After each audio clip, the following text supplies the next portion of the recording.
Hello!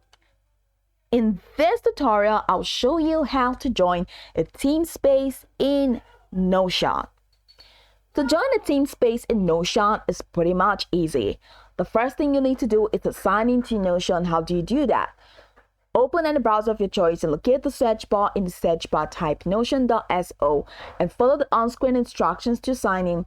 After signing in successfully, it's going to take you right into this fantastic homepage where you can now explore a couple of features to have an exciting time in Notion. So now that we're here, let's quickly hop into today's text, and that is how to join a Teamspace in Notion. Navigate to your Notion workspace, which you have here. In the left sidebar, go ahead and look for the Teamspaces section. If you don't see this section, you might need to scroll down or expand it. So this is Teamspaces. Now, if you have been invited to a Teamspace, you should receive an invitation via email or a direct link.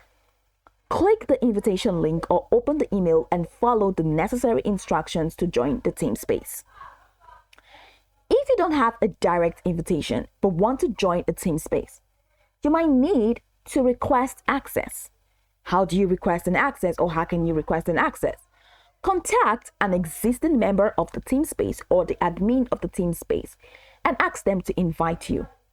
Then, once you have joined, you should see the new Teamspace listed in the Teamspaces section of the sidebar, which we have here. And once you click on the Teamspace, you will now be able to see the activities of the Teamspace in there. Then click on the Teamspace name to access its pages and collaborate with other members. By following the steps, you can join and start collaborating within a Teamspace in Notion. Now we can go over this tutorial from top to bottom to get acquainted with the steps, and of course, once you're done, you'll be good to go. I hope this tutorial marvelously helped you search.